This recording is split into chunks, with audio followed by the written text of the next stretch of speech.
अस्सलामुअलैकुम वीवर्स, आज हम एक्सप्लेन करने वाले हैं चांद तारा की एपिसोड 6 को। एपिसोड के शुरू में माला अपनी चाची से बातें कर रही होती है, तभी वहाँ पर सफीरा चाची आ जाती हैं। वो बोलती हैं कि अभी तक माला को देखने के लिए लड़के वाले नहीं आए। तभी वहाँ पर हाशिम आ जाता है। सफीरा चाची बोलती हैं कि आज बाबू भैया से बात करके तुम्हारी प्रॉब्लम भी सॉल्व कर देती हूँ। इसके बाद दिखाया जाता है कि हाशिम रूमी के घर जाता है।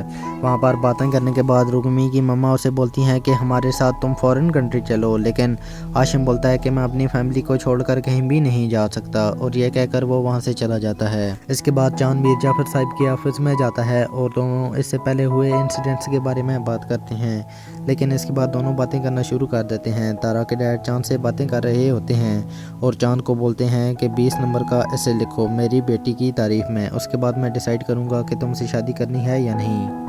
वो ऐसे लिखता है तो तारा के डैड को ऐसे बहुत ज़्यादा पसंद आ जाता है। वो बोलते हैं कि आज शाम 5 बजे हम तुम्हारे घर आ जाएंगे, जिसकी वजह से चांद काफ़ी ज़्यादा परेशान हो जाता है क्योंकि चांद के घर के हालात कुछ ठीक नहीं होते। हर तरफ मस्ती जारी होती है। फिर इसके बाद चांद तारा को कॉल करता है और बोलता है कि तुम्हारे पापा 2 घंटे में अपनी फैमिली के साथ मेरे घर आ रहे हैं और वो तुम्हें और तुम्हारी मम्मा को भी साथ लाएंगे। मुझे समझ नहीं आ रहा कि मैं तैयारी किस तरह करूँ।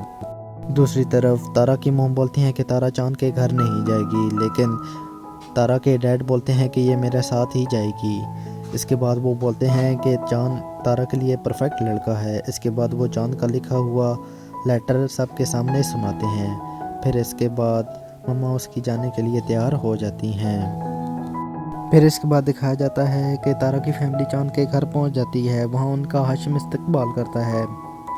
वहीं दूसरी तरफ दिखाया जाता है कि चांद के घर में चूहा आ जाता है, जिसे मारने के लिए सब घर वाले उस चूहे के पीछे भाग रहे होते हैं। चांद वहां पर आता है और इन्हें आकर बताता है कि तारा की फैमिली आ रही है और जल्दी से ये सब ख़त्म करो।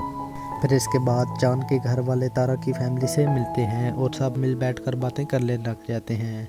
सब आकर तारा को मिलते हैं और बड़े ही अच्छे अंदाज में बैठकर बातें करने लग जाते हैं, जो कि तारा के डैड को बहुत ज़्यादा पसंद आता है। फिर इसके बाद माला तारा को वहाँ से लेकर जाती है और जाकर चांद से मिलवा देती है और बोलती है कि 15 मिनट में सब ख़त्म करो। फिर इसके बाद डॉक्टर रज़िया सबको सफीरा चाची की प्रेगनेंसी के बारे में बता देती हैं। ये सुनकर सब शौक हो जाते हैं, लेकिन तारा के डैड अपने अच्छे इखलास की वजह से सब हैंडल कर देते हैं और सबको मुबारकबाद देने लग जाते हैं। फिर हम देखते हैं चांद और तारा खड़े होकर बातें कर रहे होते हैं, लेकिन वहीं पर डॉलर आता है और तारा को लेकर नीचे चला जाता है। फिर इसके बाद तारा की फैमिली घर आ जाती है। तारा के डैड उसकी मोम पर बहुत ज़्यादा गुस्सा होते हैं कि तुमने बहुत ज़्यादा गलत किया है, तो इस पर वो बोलती है मैंने कुछ गलत नहीं किया, बल्कि मैंने सच ही बताया है। लेकिन तारा के डैड काफ़ी ज़्यादा गुस्सा हो जाते हैं और बोलते हैं कि तुमने सिर्फ अपनी जलन निकाली है और तुमने सबके सामने बताकर बहुत गलत किया है। फिर इसके बाद वो वहाँ से चली जाती हैं। फिर तारा पूछती है कि कोई बताएगा कि हुआ क्या है, तो इस पर तारा के डैड बताते हैं कि तुम्हारी माँ ने आज बहुत गलत काम किया है, तुम जाओ और चांद को सॉरी करो। इसी के साथ ये एपिसोड यहीं पर ख़त्म हो जाती है।